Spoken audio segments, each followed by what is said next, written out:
Assalamualaikum warahmatullahi wabarakatuh. Terima kasih pemirsa Banten TV. Jumpa lagi kita dalam forum diskusi Radar Banten.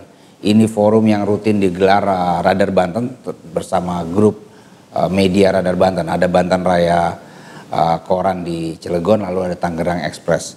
Diskusi kali ini kita akan membahas tentang ramai-ramai orang bicara tentang hibah bansos Pemprov Banten, khususnya untuk pondok pesantren pada tahun anggaran 2020. Ini cukup mengejutkan kita memang di tengah gencar-gencar penanggulangan korupsi di Provinsi Banten, tiba-tiba masuk triwulan pertama tahun ini kita sudah ada dua kasus korupsi yang digarap oleh penegak hukum kejaksaan. Ada kasus bansos yang senilai 117 miliar, lalu ada juga dugaan suap atau penggelapan peningkatan pembelian tanah di Samsat Malimping. Tentu ini menjadi persoalan bagi kita. Khusus untuk bansos, di tengah pemerintah pusat mengketatkan program-program untuk membantu masyarakat kecil dan masyarakat aja. Salah satu bantuan sosial buat pondok pesantren juga menjadi temuan. Bahkan dari catatan kami redaksi Radar Banten sudah ada 3 tersangka yang ditetapkan oleh Kejaksaan Tinggi. 1 diantaranya tenaga harian, lalu ada pihak swasta. Menarik saudara, kita bahas ini. Ada 2 narasumber kita hari ini. Ada Pak Uday Suhada ya Pak ya. Beliau adalah Direktur Aliansi Independen Peduli Publik. Assalamualaikum Pak Uday. Kita juga kehadiran pengacara Pemprov Banten, Bapak Asep Busro. Assalamualaikum Pak. Waalaikumsalam. Kita juga mengundang redaktur pelaksana Radar Banten, Bapak Aditya Rang. Assalamualaikum Pak Adit. Pemirsa, ini menjadi diskusi kita. Kenapa Pak Uday Suhada ini menarik? Beliau ada Direktur Aliansi Peduli Publik atau Direktur Alip. Nama beliau per hari ini seliwer-seliwer di media massa. Radar Banten, bahkan kalau ada dibikin award, beliau dapat award itu. Sehari bisa 5S, seminggu bisa 5 kali menjadi narasumber. Dan tidak cuma Radar, sejumlah media lokal di Banten, nasional juga menyebutnya.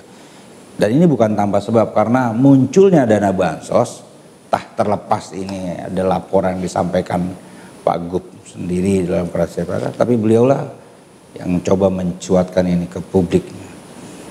Kalah cepat investigasi wartawan, bahkan kita baru melakukan investigasi pasca beliau turun. Tahap awal mungkin saya ingin tanya Pak Uday, apa yang Anda bisa ceritakan terhadap temuan kasus ini? Silakan Pak. Kalau disuruh bicara apa yang harus diceritakan banyak ceritakan. Proses investigasi yang saya lakukan untuk urusan dugaan adanya korupsi atas bantuan bagi pondok pesantren di Banten ini, itu kan sejak tahun 2018 itu ada 61 miliar, kemudian tahun 2020 117 miliar, dan tahun 2021 161 miliar.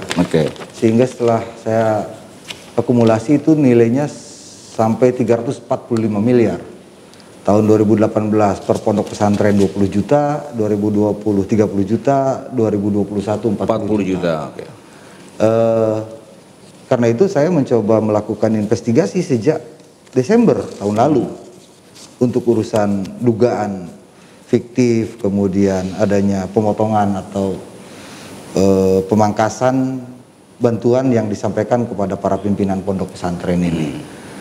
Jadi 2018 ternyata saya uji petik di Lebak misalnya, itu terjadi hal serupa dengan yang tahun 2020, dan hal serupa dengan yang pernah terjadi di Banten pada tahun 2011 yang dirancang oleh orang-orang oknum-oknum di lingkungan Kesra Pemprov Banten saat itu untuk APBD tahun 2011. Sehingga saya masih ingat betul ada 221 lembaga penerima hibah pada saat itu dari nilai 340 miliar yang digelontorkan oleh Pemprov Banten untuk lembaga-lembaga, tentu tidak khusus Ponpes, tapi ada banyak lembaga-lembaga lain, motifnya sama. Lembaga itu fiktif Saya masih ingat juga ada 2 lembaga, misalnya ada Laksospol, ada Lakpas, yang dibuat ya jadi-jadian gitu. Itu fiktif itu? Itu fiktif. Fiktif, persis. Saya tahu persis karena saya datang ke wilayah Kecamatan Bojong, ke Kecamatan Menes, ada Laksospol itu di Kecamatan Menes, Lakpas di Kecamatan Bojong. Dicek ke kadesnya, ke warga setempat, nggak ada yang tahu. Keterangan domisili tidak ada dan seterusnya. Dan memang faktanya itu.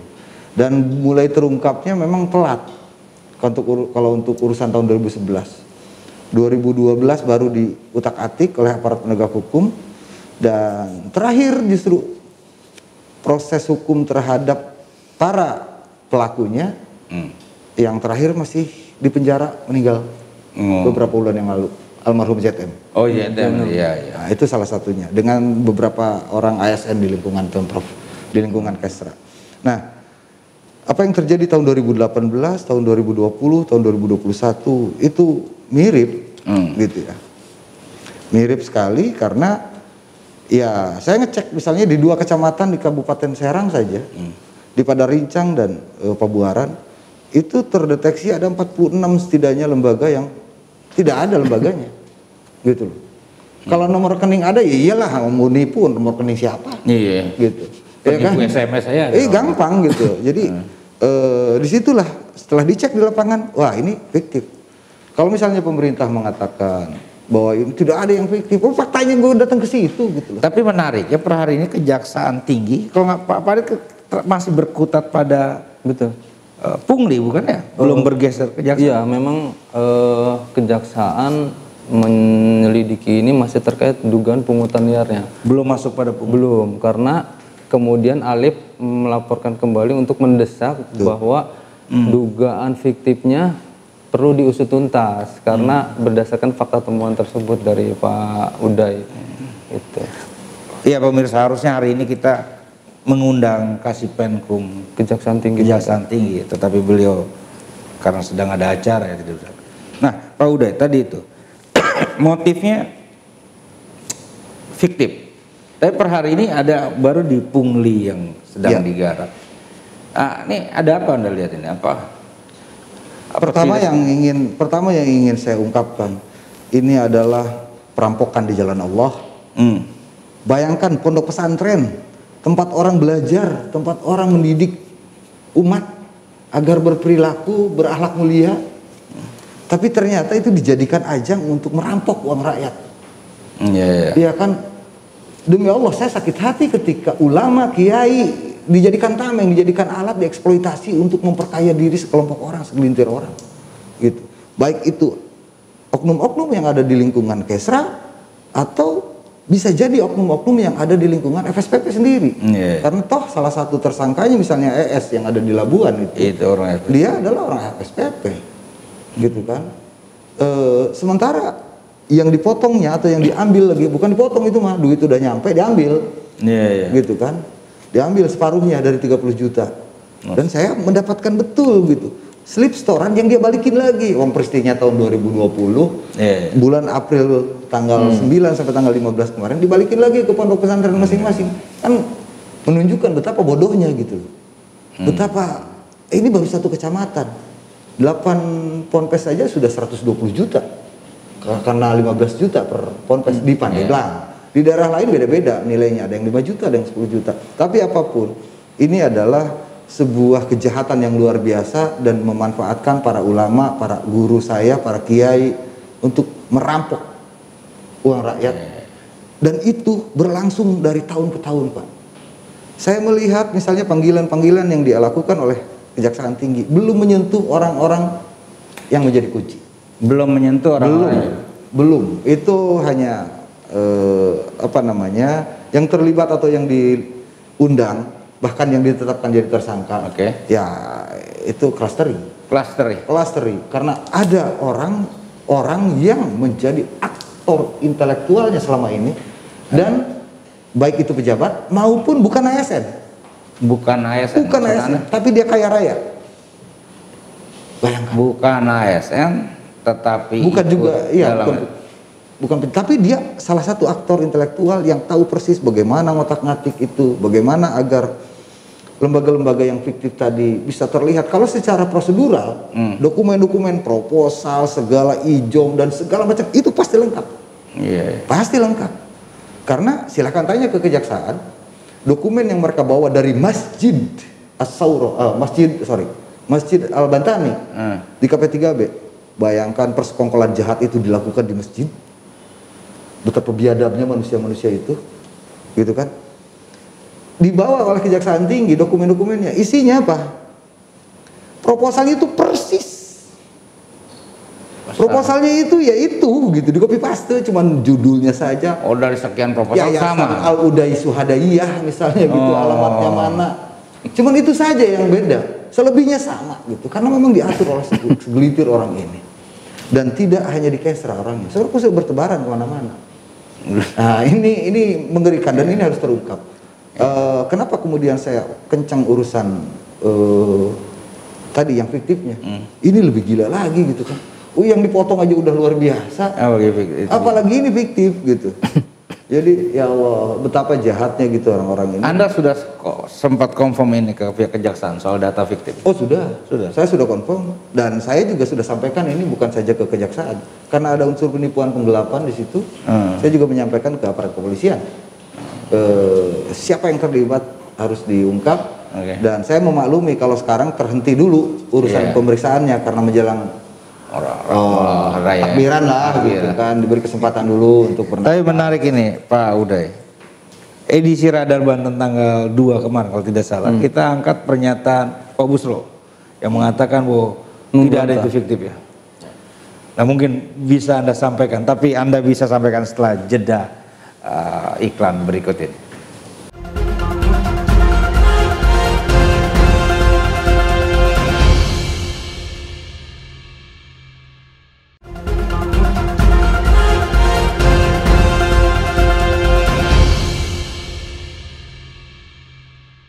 Masih di Banten TV dengan program diskusi Radar Banten. Saya panggil Pak, panggil Bung, panggil Bung aja ya. Bebas. Karena beliau ini Pak Busro juga ketua Ikatan Alumni Untirta. Iya. Satu alma mater sama saya sebenarnya. Ada yang mulai anggota ya. Anda kemarin sampaikan bahwa ini tidak fiktif. Cukup berani Anda sampaikan itu, sedangkan proses masih sedang berjalan. Apa yang bisa Anda sampaikan? Jadi begini, kita pertama harus menghormati proses hukum yang dilaksanakan oleh pihak penyidik Kejaksaan Tinggi. Ya kan? Nah, lingkupnya adalah sebagaimana hal yang sudah dirilis pada publik, pada media, ini kan berkisar pada area pemungutan atau potongan. Pungli. Sehingga ketika ada orang berbicara ada kemudian fiktif dan lain sebagainya, saya pikir itu tidak ada relevansinya. Tidak ada relevansinya? Belum, kalau seandainya pun. Artinya apa? Kita nggak boleh melakukan jumping, loncatan, melampaui apa yang dilakukan oleh pihak penyidik. Jadi kita tahapi saja, ikuti semua proses hukum yang dilaksanakan oleh penyidik. Tentu kita harus mempercayai terhadap kompetensi, kapasitas, serta profesionalitas dari rekan-rekan penyidik Kejaksaan Tinggi. Terlebih dalam proses hal yang kemudian juga turut dilaporkan oleh Pak Gubernur ini, dan juga termasuk rekan kita dari Alip, ini juga penyidik sudah memiliki progres signifikan dalam proses penyidikannya, sudah menetapkan 3 orang tersangka, kemudian juga sudah dilakukan penahanan. Enggak, melompat yang tadi Anda bilang tuh maksudnya apa? Ya artinya ketika berbicara ada orang berbicara dugaan fiktif, ya kita nggak boleh berasumsi.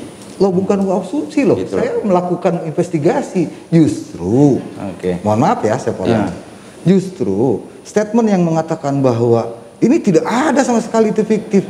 Indikasinya apa? Nomor rekening ada, nomor rekening semua orang juga bisa, justru itu yang mengatakan gitu. Justru saya maksudkan boleh saja semua termasuk Alip melakukan investigasi boleh, tetapi itu bukan merupakan fakta hukum, karena satu fakta hukum harus melalui proses pro justisia. Iya, pro Melalui apa? Melalui institusi penegak hukum yang resmi. Tentu saja. Yaitu yang sekarang ditangani oleh penyidik Kejaksaan Tinggi. Artinya jika Anda kemudian memiliki hasil investigasi, serahkan pada penyidik. Kan gitu. Kemudian biarkan proses penyidik yang melakukan kemudian pendalaman dan pengembangan. Selagi belum itu ada, Selagi belum ada dirilis berdasarkan hasil penyidikan, kita tidak boleh berandai-andai, berasumsi. Iya. Kan gitu. Termasuk juga kita juga sangat menyayangkan jika kemudian tadi disampaikan oleh pihak Alip, proses penyidikan sedang berjalan di Kejaksaan Tinggi, tapi kemudian juga ada pelaporan pada institusi penegak hukum lain. Kan gitu. Tadi Polda ya. Kenapa? dan sebagainya. Kenapa Anda sayangkan? Karena apa? Kan kita harus menghormati pada kemudian kompetensi dari institusi penegak hukum yang sedang melaksanakan penyidikan. Kan itu kan. Apakah kemudian teman-teman atau masyarakat sendiri juga tidak percaya? Dengan demikian kan berarti setidaknya berarti seolah-olah tidak mempercayai atau bahkan mungkin dianggap oleh Memang ngomong-ngomong kejaksaannya komplain. Hah? Kejaksaannya komplain. Komplain ke Anda gitu. Iya enggak. Yang Alip nggak ada. percaya saya nih enggak ya? Enggak, Oh, enggak. Cuma secara normatif seharusnya kan normatif. kita melihat Oke, mengikuti Pak Alip benar Anda laporkan juga ke Polda? Oh iya, karena tadi saya melihat bahwa ini ada dua persoalan. Persoalan pertama, dugaan saya, sebagaimana yang dulu saya pernah lakukan 10 tahun yang lalu itu. Ada dugaan lembaga-lembaga yang dipotong, yang dipangkas. Iya. Ada dugaan Fiktif. lembaga-lembaga yang dibentuknya adalah fiktif. Oke. Gitu kan, yang satu unsurnya penipuan penggelapan, Oke. ya kan, dan itu butuh penanganan yang berbeda antara penyunatan dengan yang Iya, tadi ranahnya siapa gitu loh. Bahwa kemudian saya dianggap tidak menghormati, tidak menghargai Kejaksaan Tinggi misalnya yang menangani itu asumsi orang juga gitu ya. Toh alhamdulillah sampai dengan detik ini komunikasi yang kita bangun dengan aparat kepolisian, baik kepolisian maupun kejaksaan baik-baik saja gitu loh. Iya. Jadi tidak Kalau ada itu saya tumpang pikir- tindih. Saya pikir begini. Tidak ada tumpang tindih untuk urusan misalnya, wah ini gua nih di ranahnya, enggak gitu. Nah, Toh saya pikir juga yang perlu kita berkoordinasi luruskan untuk adalah Tar dulu. Ini Ini perlu luruskan, kita tidak boleh kemudian meletakkan konteks perkara di tahun 2011 ya, hibah 2011 yang kemudian diduga ternyata ada kemudian praktek hibah fiktif ya, lembaga penerima hibah fiktif. Kemudian itu lalu kemudian langsung diletakkan seolah-olah digeneralisir maksudnya. iya, sudah generalisir sama dengan proses penyelenggaraan hibah 2020. Karena ini berbeda, sangat berbeda sekali. Dulu sistemnya adalah sistem manual. Iya.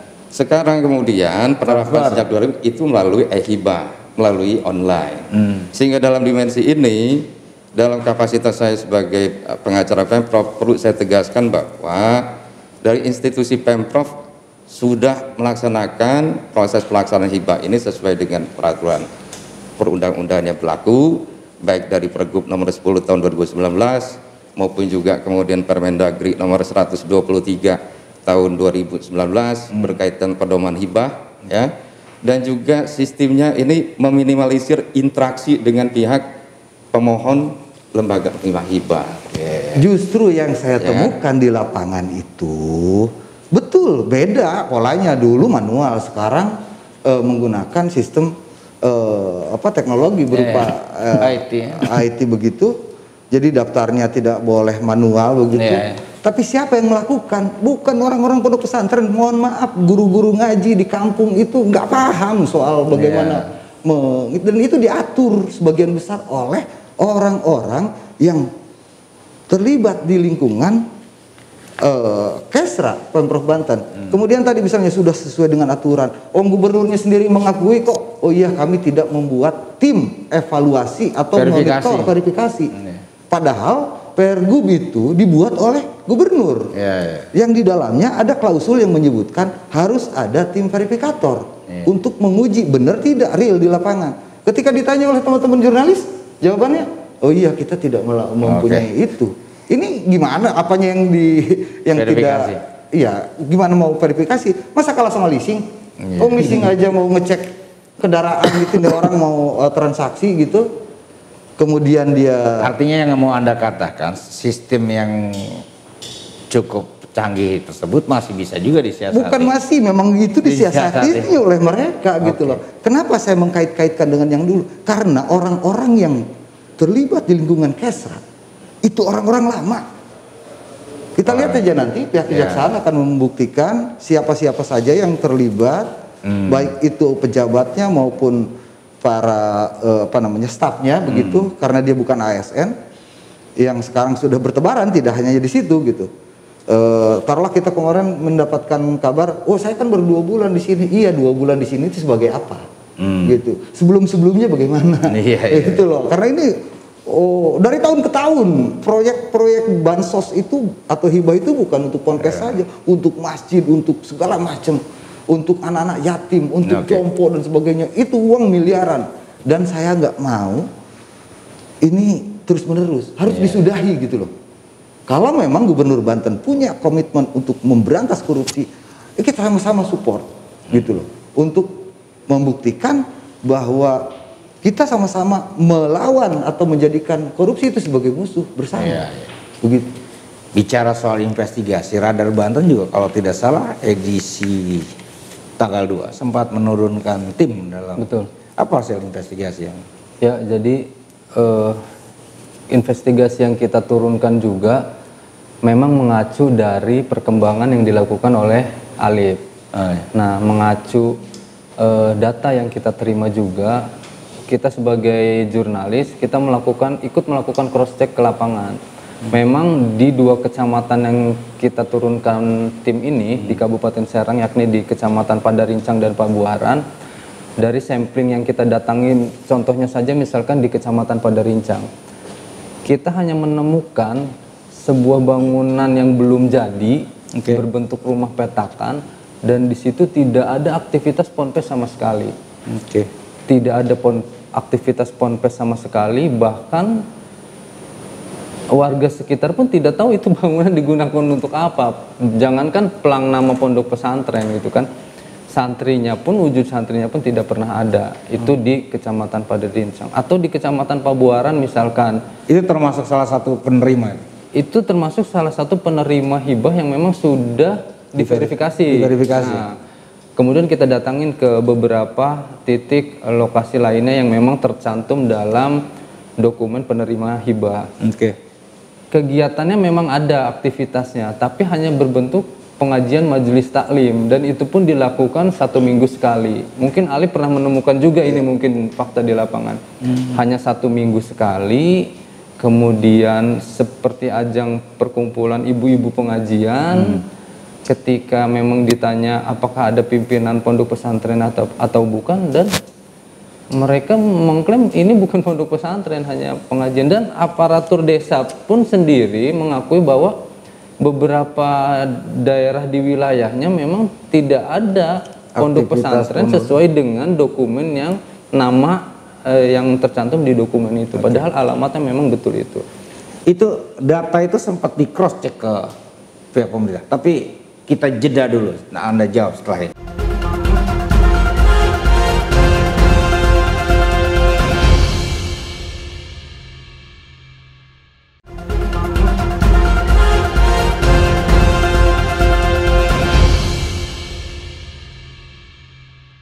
Masih di diskusi Radar Banten.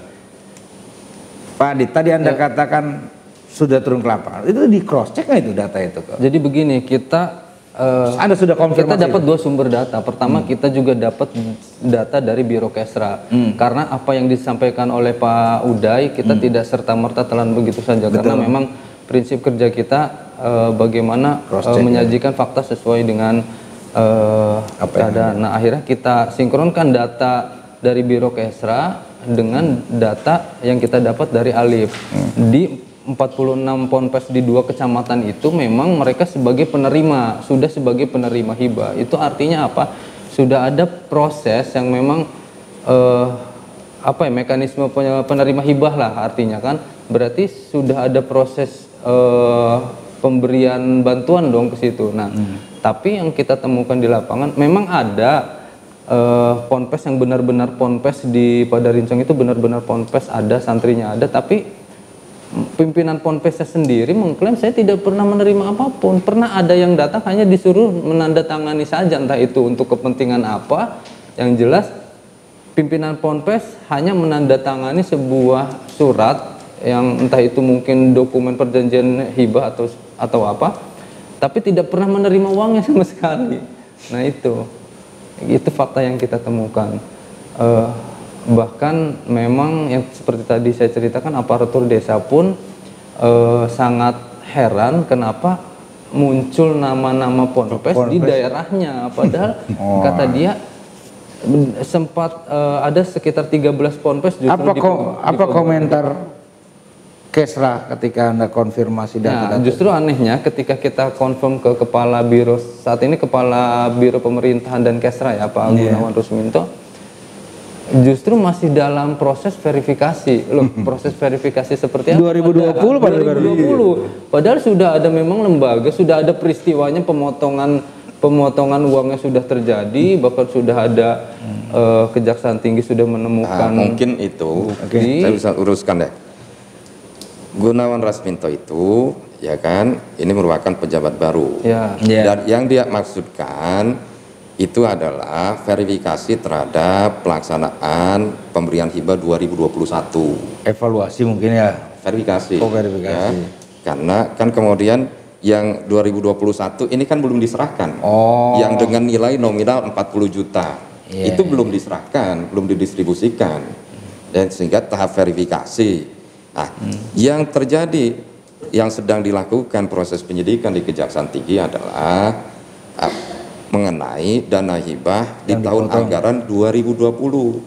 Nah, jika kemudian ada rekan-rekan, tentu kita mengapresiasi daripada peran serta rekan-rekan semua, baik dari Alif maupun juga rekan-rekan Radar Banten melakukan investigasi di lapangan, itu sangat baik untuk melakukan monitoring dan pengawalan dari proses pemberian dana hibah ini di masyarakat. Nah, tetapi kalau kemudian dikaitkan mengenai objektivitas dan validitasnya, harusnya verifikasi terhadap pelaksanaan dana hibah 2020 itu harus dilaksanakan di 2020 karena proses verifikasinya di sana. Ya kan, sehingga dimungkinkan kita bisa bicara jangankan selevel Ponpes, bahkan selevel PT saja, perseroan terbatas, bisa terjadi kemudian pembubaran badan hukum tersebut, sehingga tidak bisa aktif kembali. Nah, dalam dimensi itulah maka kita tentu harus meletakkan permasalahan ini secara proporsional sesuai dengan konteks, dan hal yang perlu kami sampaikan adalah berkaitan legalitas yuridis pemberian dana hibah ini merupakan itikat baik dari Pak Gubernur beserta Pemprov Banten untuk melaksanakan amanat Undang-Undang Nomor 18 Tahun 2019 tentang pesantren. Hal mana di dalam pasal 48 Undang-Undang Pesantren tersebut, pemerintah daerah diwajibkan untuk memberikan bantuan juga pada Ponpes. Nah, ini juga termasuk menampung semua aspirasi, sehingga tidak hanya SMA, SMK yang kemudian diberikan perhatian, tetapi juga Ponpes yang merasa selama ini termarginalkan juga disupport. Itu pun juga kalau kita lihat, kalau dari sisi anggarannya per Ponpes itu 30 juta, kalau kita bagi dalam 12 bulan cuma 2,5 juta Pak per bulan. Per bulan itu mereka. Mungkin hanya cukup kalau dibagi lagi dalam 365 hari, 30 juta itu per hari itu cuma ukuran 87.000. Jadi mereka itu hanya untuk cukup untuk bisa survive melanjutkan operasional Ponpes. Itu juga belum lebih bisa kita memberikan kontribusi lebih besar lagi. Tapi jangan sampai begini, maksud saya. Jangan sampai kemudian ada program yang baik, ada etikat yang baik, kemudian di satu sisi juga ada Ponpes-Ponpes yang benar-benar sangat membutuhkan. Kemudian ketika ada program ini ada mengemuka, kasus ini mengemuka, ya. Kemudian akhirnya membuat hak-hak dari Ponpes-Ponpes yang memang seharusnya diterima nanti ke depan itu membuat kemudian ada traumatis, dan bahkan kan beberapa pihak termasuk beberapa anggota dewan menyarankan agar hibah untuk Ponpes dihentikan. Tentu ini akan jadi ironis sekali. Ya. Di satu sisi dalam situasi ponpes termarginalkan, butuh bantuan dana, kemudian juga dalam kondisi pandemi COVID, ya, semuanya ini benar-benar sangat diperlukan. Kalau kita letakkan lagi, kita compare bandingkan dengan 2011, itu agak sangat berbeda signifikan. Karena pada saat kebetulan saya juga lawyer salah satu penanganan perkara itu, Pak. Pak ZM itu, kita sudah bisa menelisik dari kemudian daftar lembaga penerima hibah itu, perbedaannya signifikan. Di dalam 2011, hibah itu hanya diserahkan pada beberapa lembaga penerima hibah, tapi nilainya fantastis. Satu lembaga penerima hibah bisa menerima 500 juta, 1M sampai 2M. Satu lembaga penerima hibah. Tapi dalam proses hibah 2020 ini murni untuk satu ponpes besarannya hanya 30 juta, Pak. 30 juta nggak bisa membuat orang kaya. Nggak bisa. Ini benar-benar pure untuk kebutuhan operasional ponpes.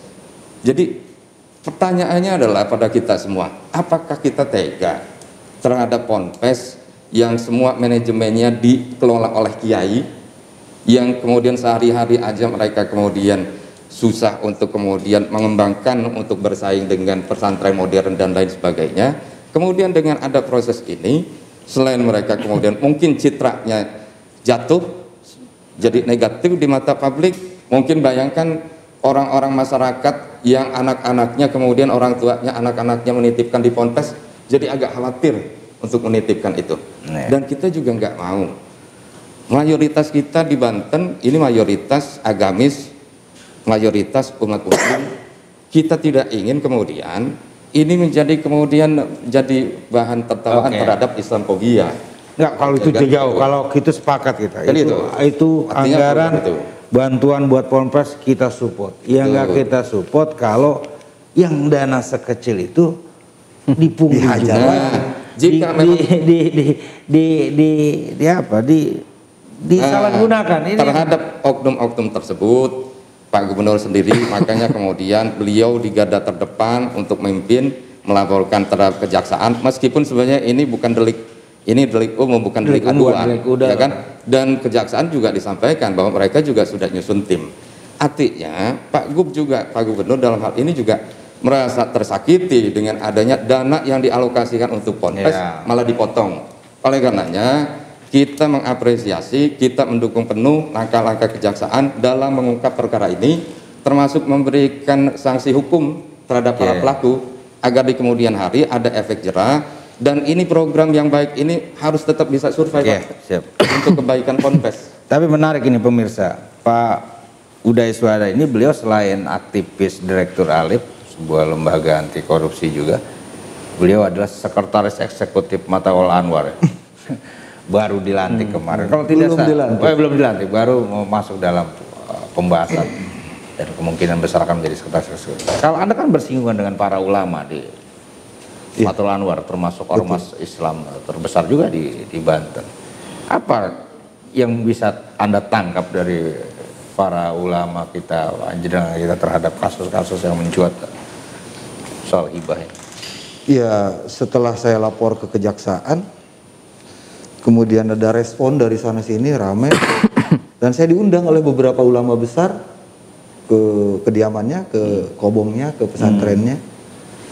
Saya pikir akan dijewer, akan dimarahin gitu ya. Saya yang pertama ya minta maaf kepada para ulama, para kiai, para ajengan. Saya bilang mohon maaf, saya tidak bermaksud untuk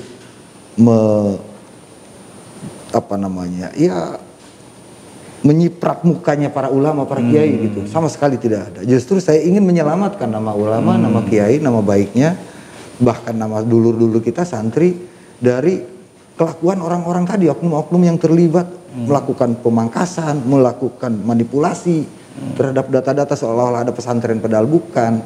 Teman-teman Radar sendiri mengikuti jejak saya yang 46 lembaga yang saya temukan adalah fiktif, real, begitu kan.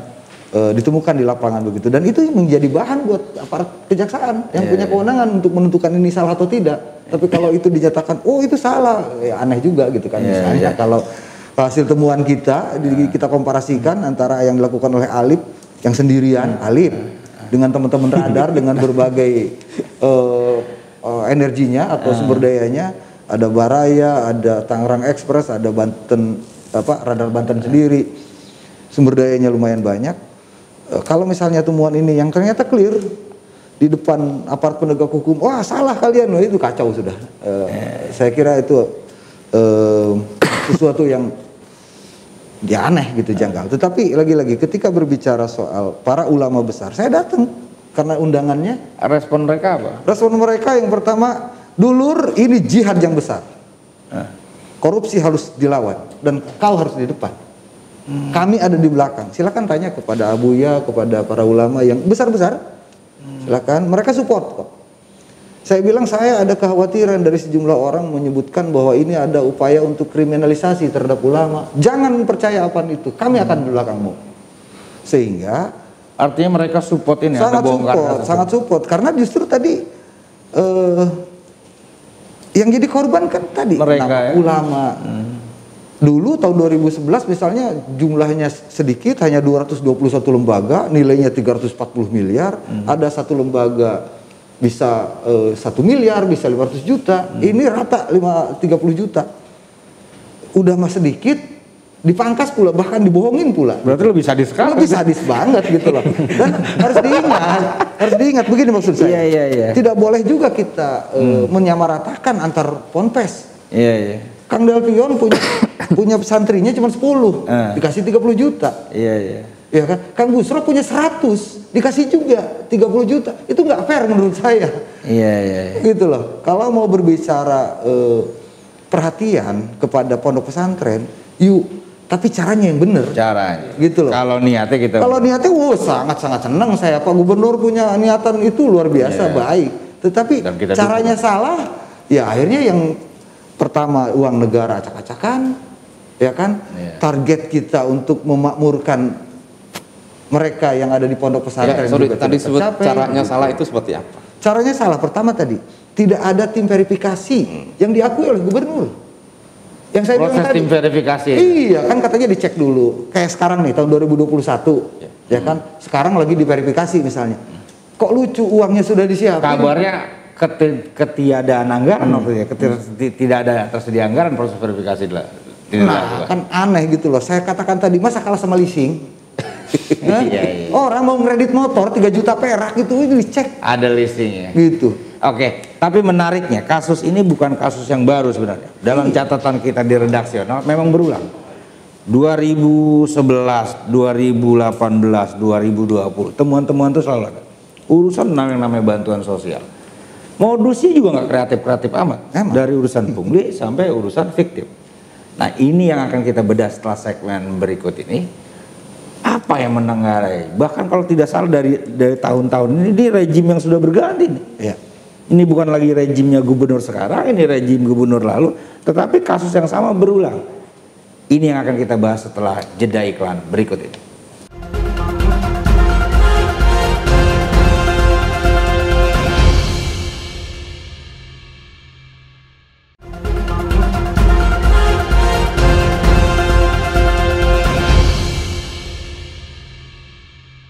Masih di diskusi Radar Banten. Tadi itu menarik, ini kasus yang berulang dan ini kalau modus kejahatan tidak kreatif-kreatif amat nih penjahatnya. Ini modusnya sama, kalau nggak pungli ya dia fiktif. Dan sel lapas sekarang sudah penuh dengan rangkaian diisi dan tidak jelas-jelas juga. Kalau Anda lihat Pak Uday, apa motifnya sebenarnya ini? Ini kok sering berulang? Yang pertama ya keserakahan. Serakahan. Ibarat kita minum air laut, sampai perut kita meletus pun rasa dahaga itu tidak akan pernah hilang. Oke. Maka ya nafsu. Gitu. Itu penyebabnya, sesederhana itu gitu. Kemudian celahnya sangat terbuka kalau di lingkungan birokesra. Kenapa berulang 2011, 2018, 2020? Tadi aparat penegak hukum, jujur saja orang-orangnya pada ngomong ke saya, nggak enak banget ulama, kiai. Nggak ada urusan, saya bilang, mau kepalanya sebesar apa kek, mau sorbannya ngegapui kek, nggak ada urusan sepanjang dia itu benar ya kita hormati. Tapi kalau kelakuannya nggak benar, ngapain juga gitu loh. Artinya ini soal perilaku, bukan soal orang posisinya sebagai apa, gitu kan. Nah jadi ini bisa berulang karena modusnya relatif sederhana dan orang-orangnya yang saya katakan itu orang-orang lama banyak. Sungguh pun dia bukan seorang pejabat. Wajar misalnya tadi kepala biro pemerintahan dan Kesra, saya baru 2 bulan nggak tahu menahu, ya pasti nggak tahu menahu gitu. Tapi mereka yang ada di dalam itu dari 2010 rancangannya Pak. Dari 2010 sisa-sisanya saya... Itu kalau hanya murni di lingkup Kesra yang isinya paling tinggi, kalau eselon 2-nya enggak, lalu eselon 3, eselon 4 dan staf apa? Karena hanya persoalan itu. Bukan, tetap ada. Ini aktor intelektualnya ada, belum kesentuh. Saya melihat Aktor intelektual, itu kepentingannya apa dia? kepentingannya pertama duit. Kepentingannya duit. Yang kedua jabatan. Jabatan. Saya perhatikan jabatan selain uang. Tapi yang motif utama adalah uang. Sehingga ada orang yang dari waktu ke waktu udah 10 tahun lebih dia nggak mau jadi ASN. Cukup saya jadi TKS. Ngurusin itu aja terus dari tahun ke tahun. Tadi misalnya ada proposal dari mana atau dia buatkan proposal itu. Kalau begitu Anda lihat lemah dong sistem pengawasan. Sangat lemah, nggak ada pengawasan di situ Pak. Pak Sepusro, Anda jawab itu. Tidak ada pengawasan. Nah, pertama saya klarifikasi dulu terkait masalah yang disebut tadi ada kelemahan gubernur. Itu mungkin salah persepsi dalam artian begini. Pak Gubernur itu sesuai dengan Pergub nomor 10 2019, semua tahapan itu selain mulai hibah itu internet, mekanismenya adalah lembaga penerima hibah itu calon itu mengajukan. Ya.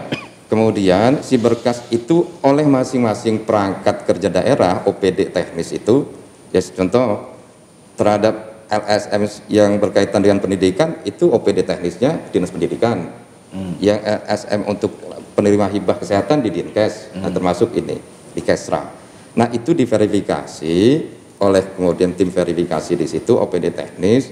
Selanjutnya OPD teknis memberikan rekomendasi dan oleh TAPD kemudian juga dilakukan kajian berkaitan dengan ketersediaan anggaran. Setelah itu diajukan pertimbangan, barulah proses itu.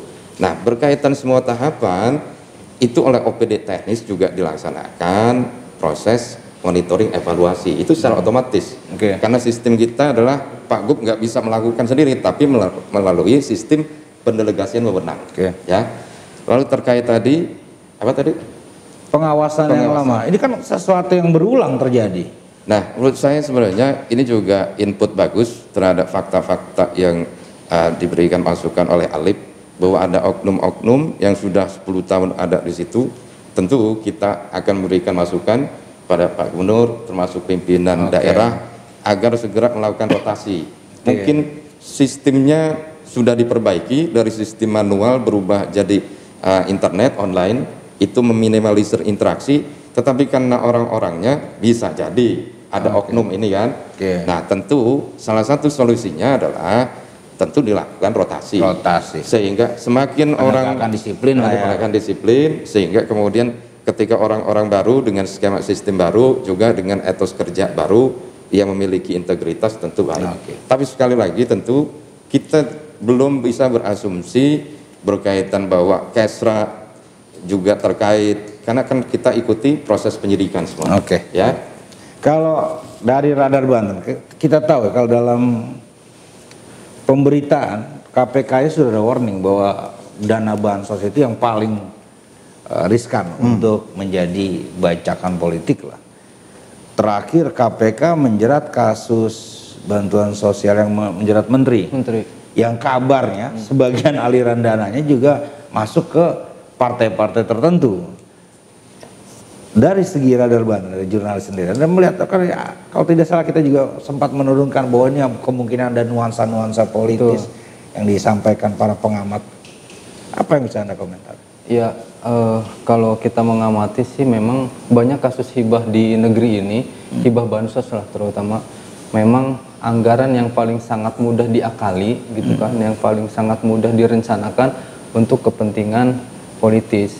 Kasus di 2011 saja yang pernah terjadi di Pemprov Banten memang salah satunya dugaannya untuk kepentingan kampanye Pilgub ketika itu. Nah, bukan tidak mungkin ketika kasus ini mencuat di 2020 sekarang dengan adanya dimundurkannya pilkada serentak di 2024 kemudian menjadi bekal untuk kepala daerah yang memang untuk mencalonkan kembali, bukan tidak mungkin memang secara langsung keterlibatan orang nomor 1 di Provinsi Banten ini mungkin sangat jauh, tapi kan tentu ada orang-orang yang memang berafiliasi atau terkoneksi dengan jejaring kepala daerah ini.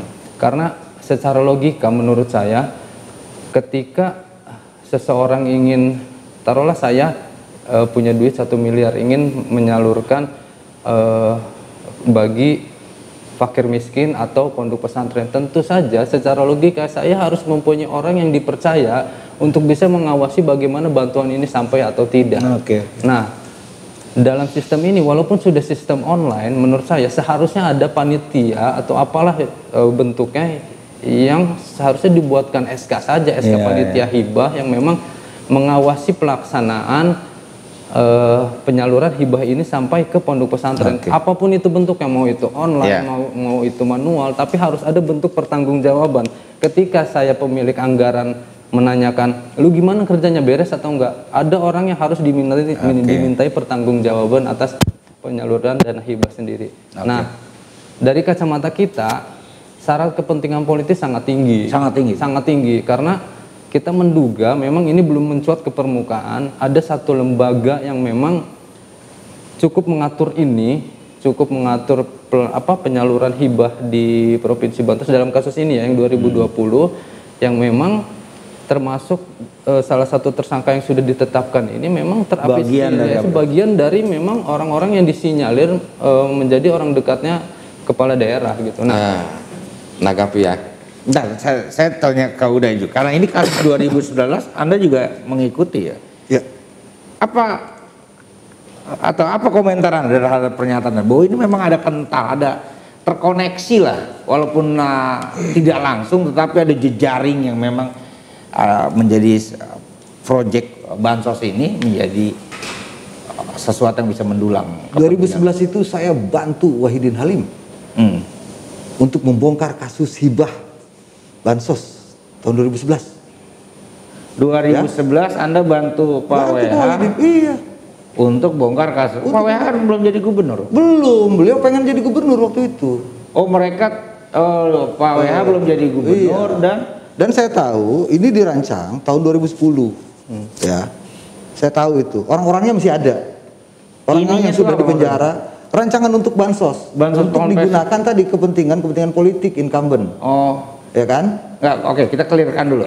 Anggaran Ponpes, bantuan Ponpes yang sekarang ini dirancang 2010. Oh enggak, bukan. Oh bukan. Itu membandingkan dulu misalnya untuk mempertimbangkan bahwa ini ada kaitannya dengan kegiatan-kegiatan politik praktis, misalnya kepentingan kekuasaan.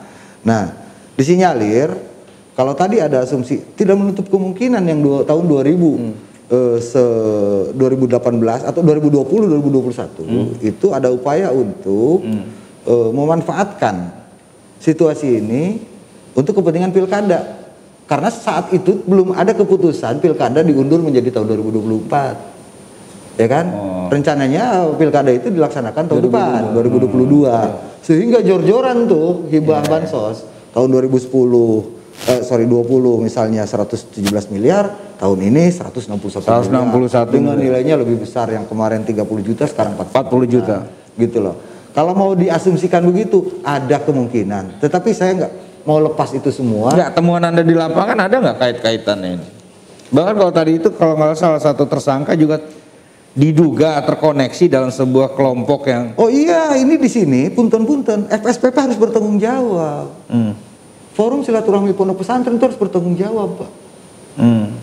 Ya, mereka punya anggota, punya pondok-pondok pesantren ini kan diambil oleh Pemprov, oleh Kesra kan dari lingkungan FSPP.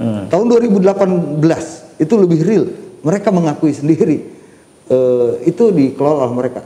Tapi karena untuk perbaikan sistem misalnya tadi sekarang dibuat secara tidak manual, begitu, tidak lagi melalui tapi langsung ke rekening penerima, meskipun ternyata diakalin lagi. Itu bukan dipotong namanya, dirampok begitu masuk ke rekening Delvion sebagai pimpinan pondok pesantren Delvionia gitu. Nah itu diambil separuhnya atau berapa persennya? Itu perampokan gitu loh. Jadi lebih kasar lagi. Jadi memang motif politik itu terasa. Motif politik itu sangat terasa, sangat kental. Tetapi lagi-lagi saya lebih cenderung kepada tegak pada persoalan hukum. Bahwa ini uang rakyat, uang negara. Tapi 2010 itu emang terkait itu? Sama terkait 2011. Seperti yang disampaikan ada, iya. Sama begitu. Dan saya tahu otaknya siapa yang almarhum itu. Karena dia inisiatornya waktu itu. Bikin ini yuk, untuk apa? Untuk. Dan memang ada perintah dari atasnya? Enggak, dia sendiri punya inisiatif karena dia punya asumsi pengen jadi sekda. Oh gitu.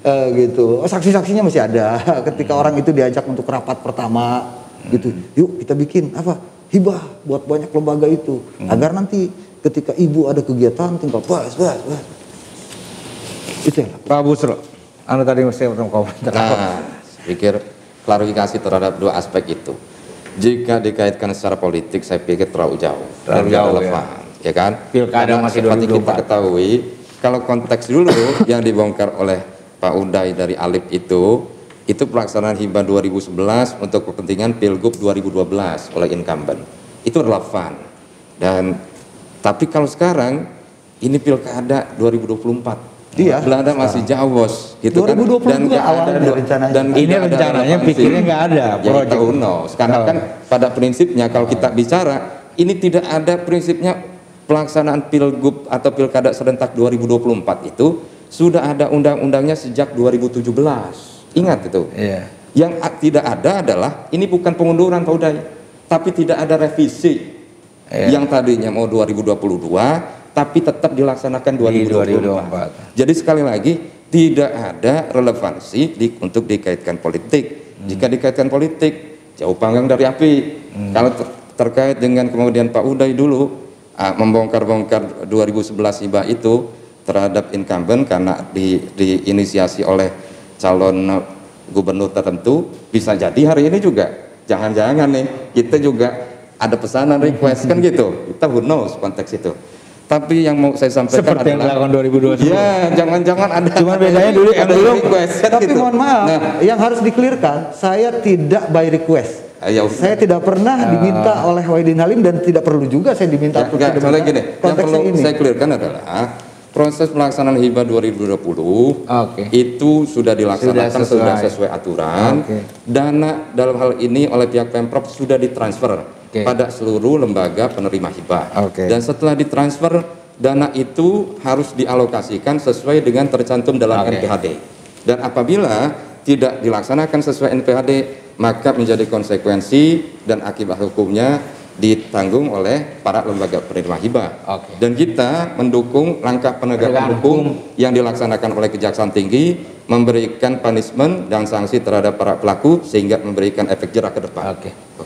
Terakhir Pak Uday, apa harapan Anda terhadap aparat penegak hukum yang hari ini masih berkutat pada tataran pungli? Saya berharap kita lihat kasus ini lebih besar ya. Saya berharap betul kepada aparat penegak hukum baik di kejaksaan, kepolisian, bahkan KPK dari berbagai persoalan yang muncul di Banten terkait korupsi. Tolonglah lahirkan rasa keadilan buat rakyat Banten. Silahkan bapak-bapak, ibu-ibu, Anda para pejabat, para penegak hukum lihat saudara-saudara kami yang ada di selatan, Pandeglang, di Lebak, yang masih jalan infrastrukturnya rusak. Pelayanan kesehatannya juga masih sangat memalukan, memprihatinkan, menyakitkan. Tolong lahirkan rasa keadilan buat rakyat Banten agar kita terbebas dari persoalan korupsi ini, gitu loh. Kalau dibiarkan begini terus, orang-orang aktor intelektualnya tidak ditangkap. Iris kuping saya kalau persoalan korupsi bisa ditekan sedemikian rupa. Tapi kalau Anda lakukan itu dengan baik, insya Allah itu akan jadi nilai ibadah buat kita semua. Amin. Makasih. Pak Adit, Radar Banten konsen dengan kasus ini. Pernah punya prestasi membongkar kasus dana perumahan, kita juga beberapa kasus korupsi yang apa rencana Radar Banten ke depan dalam kasus ini? Pada prinsipnya kita sama seperti Pak Uday, kita mendukung penegakan hukum sampai dengan tuntas. Tentu Kejati juga tidak bisa mengabaikan adanya fakta-fakta lain yang memang ditemukan dari aktivis-aktivis anti korupsi misalkan. Nah, Radar Banten sendiri kita selalu concern dengan pemberitaan terkait dugaan korupsi. Bahkan di kasus Kesra sendiri ini bukan yang pertama kali kita ungkap.